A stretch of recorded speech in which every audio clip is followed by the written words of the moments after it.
I was born with poisonous silver spines. One touch could kill. The midwife died the moment she tried to hold me. By 4, I was hunting lions with my spikes, feeding a pack too poor to survive without me. By 5, I was killing unjust alphas, powerful wolves who crushed weak slaves beneath them. My pack didn't call me a curse. They called me a blessing. They believed I would one day rule the werewolf realm. Then one solar eclipse, the sky turned red, the clouds split open, and it began to rain. Not water, but a thick red poison. Every drop killed on contact. The land turned barren, and my silver spikes dissolved like they had never existed.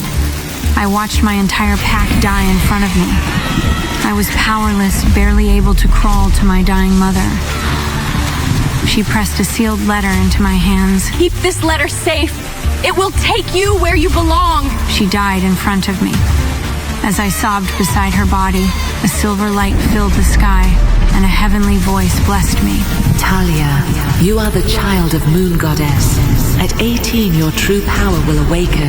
With your mate, you will rule the werewolf world. That night, I slept on my mother's corpse, and I woke up being dragged to the world's worst orphanage. Everyone there hated me. The children mocked me, called me cursed, said I was a pack eater, said I killed my mother. The warden made me scrub floors and wash dishes like I was nothing. One night, I saw Marcy, my roommate, holding the letter I had never opened. She had already read it. You cursed witch, I don't know what you really are, but this belongs to me now. I fought to get it back, but it was useless. Marcy scratched herself until she bled and screamed that I attacked her. When the warden arrived, he beat me mercilessly and locked me in a dark room crawling with rats. They nibbled at me all night. The next morning, as I dragged myself back to scrubbing floors, an alpha in an expensive suit arrived at the orphanage. He was asking about a letter, and the warden handed it to him. This is the ancient language, one written by the Moon Goddess. What child had this on them? I did. This is the girl, the one who is fated to be the bride of the most powerful alpha in the realm. Then he leaned into Marcy. Come with me, child. With you as my daughter, I will bend this alpha to my will, and all of the packs will kneel before me. My heart broke. This was the moment my mother had told me about, the moment an alpha would come to reveal my destiny, and Marcy stole it. Marcy had stolen my destiny. I was about to yell that they had the wrong girl, but at the moment I was grabbed by 2 workers. She tried to take it from me. She always tries to steal my things, Marcy sneered. The workers firmly grabbed me, took me to the dungeon, and whipped me till my back was bleeding. While my back was lashed with leather straps, I peered out a window and saw Marcy getting into a fancy limousine with the man. Marcy looked over as if she could feel me staring at her. For me, the beatings continued for another year. Fate was even crueler, as the following year I was adopted by the same alpha, but not as a daughter, as a servant, a common house slave in the Red Moon Pack, the second largest pack in the country. The abuse didn't stop there, it only worsened. The members of the pack treated me like a punching bag, especially the alpha of the pack, Alpha Edward. He took out all his frustrations on me. Tonight was one of those nights. Now what did I do? It doesn't take much. Alpha Edward is an alcoholic. It's really difficult for werewolves to get drunk, which means you have to drink heavily to feel the effects. This means he probably had a fight with Luna Layla about his drinking, which means she locked him out of their room, which means he has come down to take out his anger on me. Just an average Tuesday in the pack house. I'm already on my feet waiting for him. Alpha Edward, what can I do for you? I ask with my eyes looking at the floor. I keep my hands clasped in front of me, trying to look as small as possible. Without a word, a whiskey bottle whizzes past my ear and smashes against the wall above my cot. I flinch and can't help but start to tremble and hug myself. Whatever is about to happen, it's going to be worse than usual. He lunges forward and grabs me by the throat with both hands. I feel tears coming to my eyes as the lack of oxygen turns the edges of my vision dark. I desperately claw at his hands, trying to escape his grip, but it's no use. He picks me up by the neck, so I'm at face level with him. His eyes are pitch, indicating his wolf ruckus is at the surface. His breath stinks because of alcohol. I start gagging and choking from the lack of oxygen. Without warning, he throws me across the room as if I weigh nothing. My back slams against the wall, and I land on my back on the cot. The shards of the broken bottle pierce the skin on my back through my thin t-shirt. The whiskey makes the cuts burn. I try to muffle a scream as the pain sears through me. He comes across the room and picks me up roughly by the hair. I feel the shards of glass cutting deeper as he pulls me up. He throws me to the ground. The glass bits are grinding deeper into my back.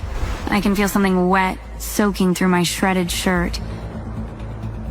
I don't dare move and make him even madder. I feel my ribs snap when his foot makes contact. One of his feet lands on my jaw. I feel a sickening snap, rattle in my brain. The metallic taste instantly fills my mouth.